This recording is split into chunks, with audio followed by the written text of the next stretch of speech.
Hi there and welcome to Andy Robinson RC. Cheers for checking out the channel today and joining us for this episode. Okay, so we're back in the studio and what have we got on the table for you today? Well, as you can see, we have got a 1981 Tamiya Rover. So, this actually just arrived today. To be honest, this video has been all day in the making. I felt really lousy most of today, and everything's been a struggle. But we've got there in the end, and we're doing a video. Anyway, so this Holiday Buggy arrived today. I ordered this last week. I ordered it.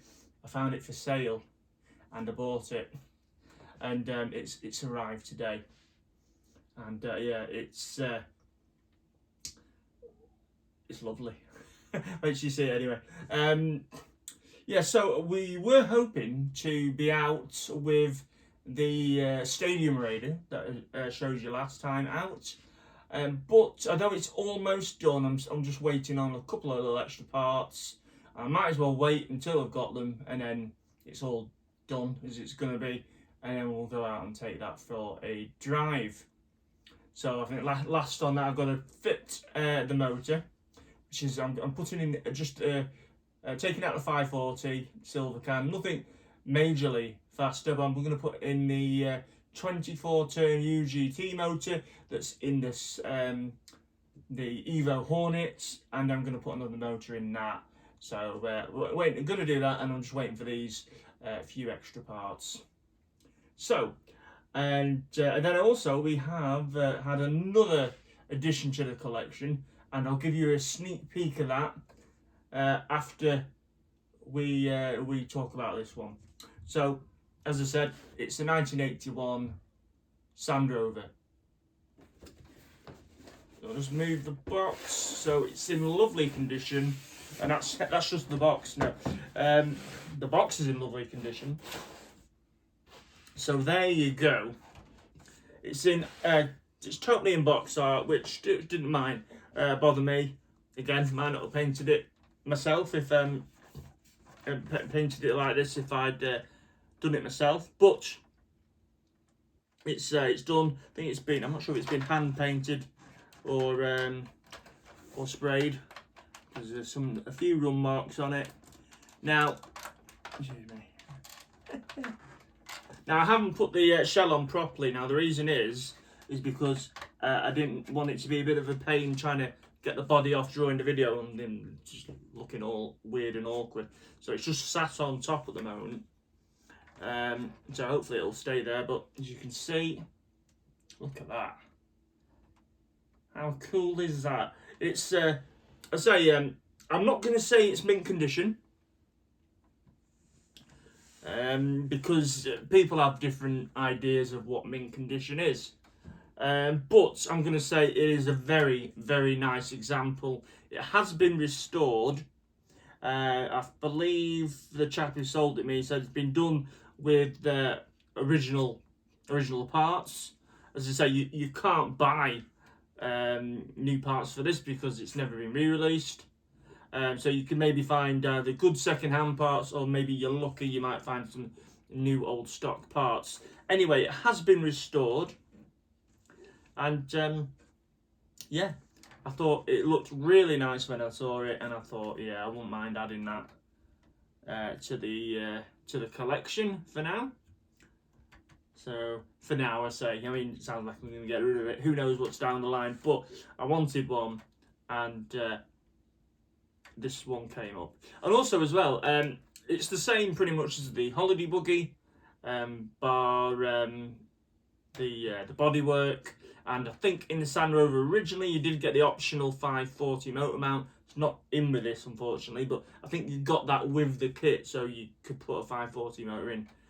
This is still on a 380. But out of the two, I prefer the Rover. But oddly, on the re-releases, which aren't strictly re-releases because they're on the DTO2 chassis, I preferred the Holiday Buggy. So make of that what you will. But yeah, so this is obviously based on a Myers Manx. It's obviously that and a Volkswagen underpinnings, which is how the real thing would have been. So yeah, very cool. I think what's been inspiring me, I was watching the story of the Baja 1000, or the what's it called? Was it called the Baja Bug movie? I watched that as well, and the one on the 500 as well. And yeah, so it kind of got, you know, me interested again, and I thought, I'll keep an eye out for one. So for me, it looks like an older restoration. I don't know if it is, but with it being an older restoration, it has that look to me of how it might have been done back when it was first built, back in the early 80s. Now this kit ran from 1981 to 1984, and it had it's the 24th model that Tamiya released as a radio controlled car, and so it was only in like production for about 3 years, and this followed 8 months on from when the Holiday Buggy first came out as well. So very cool. Anyway, let's take the shell off. The weight of that, it's so heavy. And then it's all, as far as I'm aware, it is all period correct inside with its original radio gear there. So it's got its huge whacking receiver, and it's got the 4-cell battery pack at the back of the chassis, and then it's got the original 6-cell pack there as well in the tub. And I have no idea if that works or not, though the seller did say the car works. I've not tried it yet, but it's meant to all work as it should do. And so it's got its original servos in as well. So yeah, and it's the wiper style mechanical speed control. So yeah, I mean, really nice. And if you look underneath, the chassis is in great condition. It's all very clean under there. So it's really nice. The tyres are good. Usually, you find the rear tyres are quite often bald on these things. So it's, again, I think they might have been used. I think they probably have, but there's quite a lot of tread on them left. So that's good. And then the fronts, I don't know. The fronts look new. And if the rear tyres aren't new, they're not far off new. But yeah. And obviously they've got the detailing on the sidewalls. There's your little 380 motor. Now, the previous owner, which I think is quite a cool idea with the modern technology, has printed a little 3D cover there for the back of the gearbox, because obviously it's open there, so you can get all sorts of muck and crud in there if you were running it. So I think that's quite a good idea, just a little 3D printed cover there, just keep most of the rubbish out. So that's a good idea. I mean, not that this will be kicking up lots of dust, because it is only quite a slow thing. You think it's on the 6-cell. Why did I say 6L? 5-cell. It's on a 5-cell, I think. I've lost my mind. I'm sure it's on a 5-cell, not a 6-cell. 6L's the 7.2 packs. So yeah, it's on the 5-cell pack. And you've got the little 380 RS motor there. So this is not going to be quick. But I think this was seen as well a bit light. At the time, you had the SRB, you had the Super Champ, the Rough Rider, the Sand Scorcher, the Ranger XLT. Now they were like the SRBs type chassis, and I think this was probably more of a let's say a budget version of that, because this is a lot more simplified. It doesn't actually share any parts really with the other vehicles I've just mentioned. Maybe the bumper at the front. Similar philosophy on the back though, with the drive shafts and whatnot. But generally, they don't really share any parts. but I think this would have been a cheaper alternative. So if someone wanted something like that, you had the Holiday Buggy and the Sand Rover. And equally, later on when they re-released them on the DTO2, that was again a budget. That's always been a budget-ish buggy. And yeah, but there you go, it's very cool that. So that's what I wanted to show you. Now the other bits it comes with, we'll have a quick look at them as well. So before I break in, we're just going to move that there. I said it came with its original radio kit and in its box as well, so I like that. So yeah, this is the handset. I've not even opened this yet. I'm doing it now. I just got the car delivered, and then I opened it up to make sure nothing had broken in transit, because I'm quite sure some of these plastics aren't going to be overly tough after 43 years. So, and that is your handset with it. Again, I believe it all works. This is in really nice condition as well. Yeah, smells old as well. So that's your ACOM's AP227, and it's the Mark II handset. Got your list of frequencies down there as well. This is on a band 4. So later on, at some point, I'll be trying this out. But what's happening now? So you've got that, and that.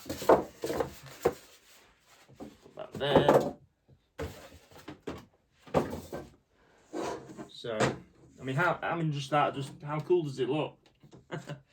And then I'm really pleased as well. Not only is the car really nice, but the box.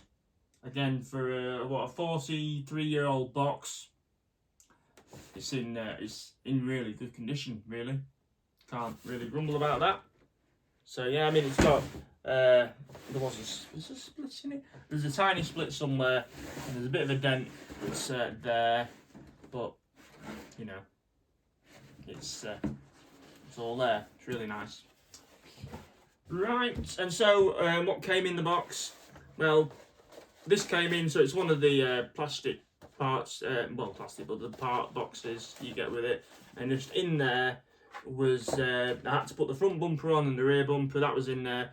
The old what looks to be the old bushings are in there. It's got ball races in it now, and there's a charger, a wall charger for the battery. So that was in there. And then that original manual. It's a bit you can tell it's been used, but yeah, you got your original manual, build manual there. And incidentally, I don't know why, so I'm sure someone will tell me that the Tamiya kits have a part, a kit number, and it'd be like this one would be 58024. But on the box on this manual, it says kit number RA1024. Now, I know there's people out there that know really know their Tamiya stuff. So if anyone could leave me in the comments why it's got kit number RA1024 instead of what you'd usually see as the 58024,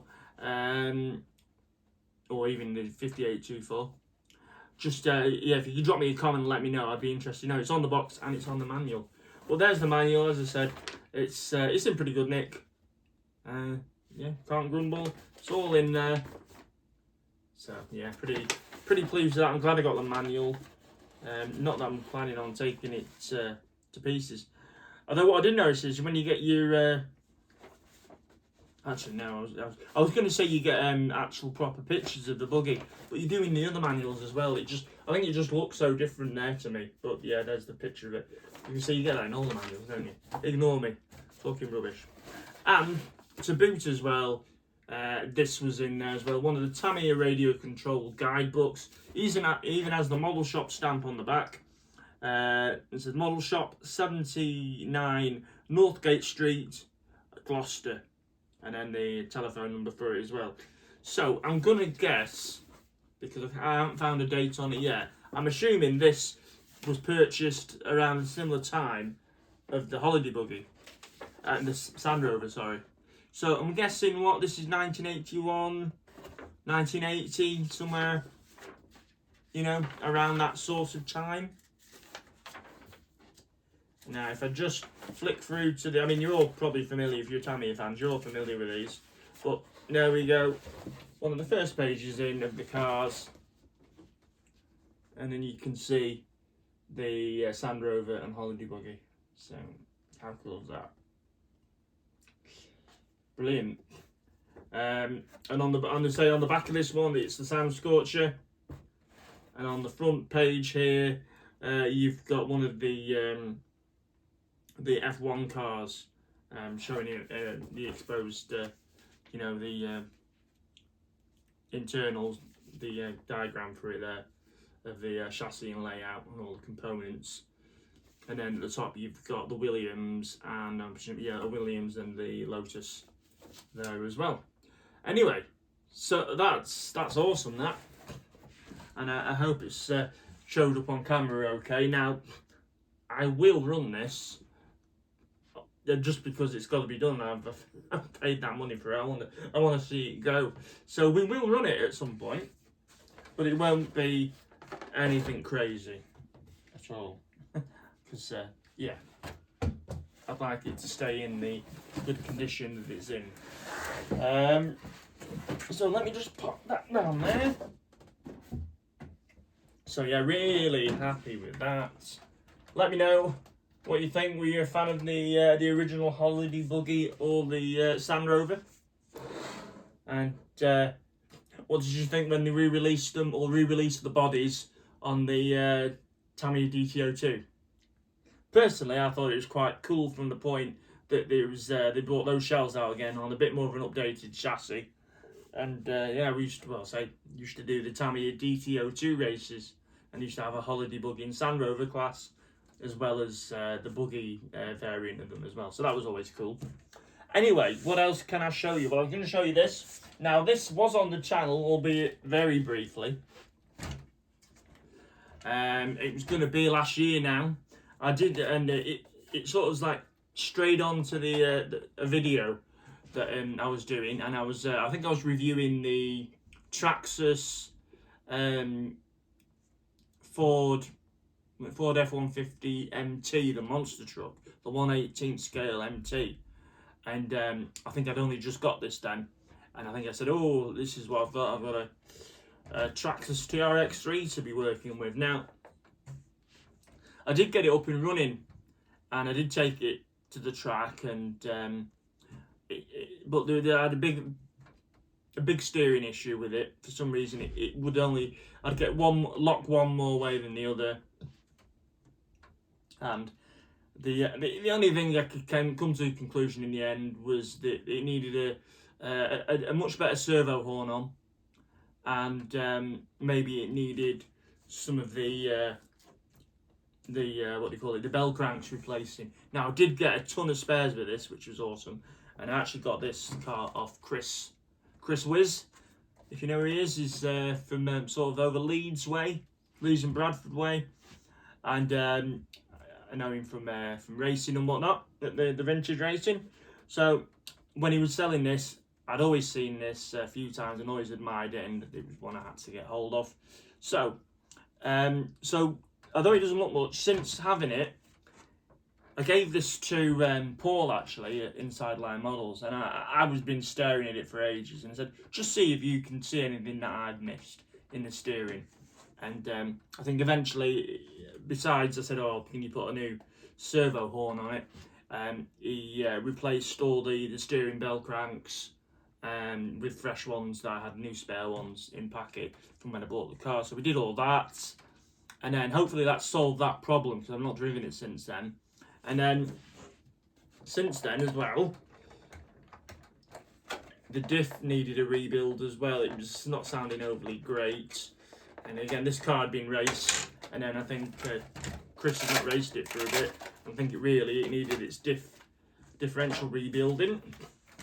So just take them out so I don't use them. So so that's the chassis there. And again, I got a spare diff as well with it, and the diff that's in the vehicle. And diffs aren't always my favourite things. I don't mind as much ball diffs, that is. I don't mind building them up from new. But when it comes to servicing them, it isn't my most favourite of jobs, I must admit. Anyway, I spoke to a friend of mine at the Blackpool and File Car Club, and Chris, he's called Chris Coyne. I hope he doesn't mind mentioning his name. I asked him if he wouldn't mind refurbishing the gearbox on this, as he did such a really nice job with my Holiday Cobra. That he redid the gearbox for me, and he did a few things for it that I didn't have time to do. So I asked him if he wouldn't mind doing the Traxxas one, and it's all done. And yeah, diff feels a million times better now. So again, this needs to be put on the channel at some point, and we'll be running it. I do want to race it as well. I even bought honeycombs for it so I could drive it on our tracks, indoor track. But so yeah, I need to get that going at some point. So, but I thought I'd show you, like I still have it, and it's sort of it's in the background doing stuff. But yeah, so cheers to Paul and Chris for looking at this for us. And hopefully it'll run rather nicely now. And also cheers to Chris for Chris Wiz for letting me purchase this off him. So yeah, TRX3, I do like them. They are cool. I do like the TRXR1 as well. Anyway, and as I said, we have a new arrival to the channel. So we've got this sneak peek. And that is the 2018 re-released again for 2024 of the Tamiya Super Astute. Now, I've had an Astute, I've never had a Super Astute. And although I was at the time converting my Astute to more of a Super Astute at the time, anyway, I didn't in the end, and I moved it on. When they first re-released this in 2018, I wanted to get one. Funds wouldn't allow at the time, and I missed it. And I do really like them as well. And I'm sure this time around these retail for about anything between what 240 and 260 in a minute. And I'm pretty sure that when they released this in 2018, it was dearer than that. Unless I'm just making it up, but I could have sworn it was 300 plus originally, but maybe I'm wrong. I don't know. Let me know if you do know. But anyway, so we've got the Super Astute, and it's all built and done. There's no electrics in it. I've got to do that yet. And when I do the proper video on this, I will show you what extra goodies and things I've done to it. I've done the body shell as well, as you can see. Actually, I'm not overly happy with the body the way it's turned out. I don't know. I think I changed my mind last minute on what colour I was doing it, and then I wasn't going to do the original box art, and I don't know. I'm sure it'll grow on me. It looks better this morning than it did last night when I was doing it. But I think what will help is, if I don't know whether I'll have them in time for when I do the running video on this, but I'm ordering some different wheels for this as well. I'm not a big fan of these. So I'm going to order some different wheels. I'm hoping that'll tie everything in a bit better. But yeah, so Super Astute, and again we'll get this running very soon as well. So yeah, so looks cool. I've put some nice goodies on it so far. I would like some nice shocks for it. Maybe I don't know what I'll put on it. High caps would be nice because they look the part. Or I might just go for some, might even go for some like E403 type shocks. We'll see. I don't know. I've not thought about it enough yet. But yeah, so Super Astute re-release as well. So that'll be coming soon. So there you go. I hope you enjoyed this video. That sort of wraps everything up for now. So I've still got plenty to do in the background and whatnot. So hopefully no idea when I'm going to get that running. that hopefully will be running pretty soon, and the Stadium Raider's probably going to be next, I think. And I know I will get that running as well. But yeah, so lots still going on. Cheers again for tuning in and checking out the channel today. Much appreciated. Thank you for all your support. And we'll see you all in a future video. So look after yourself, take care, and we'll see you all soon. Bye.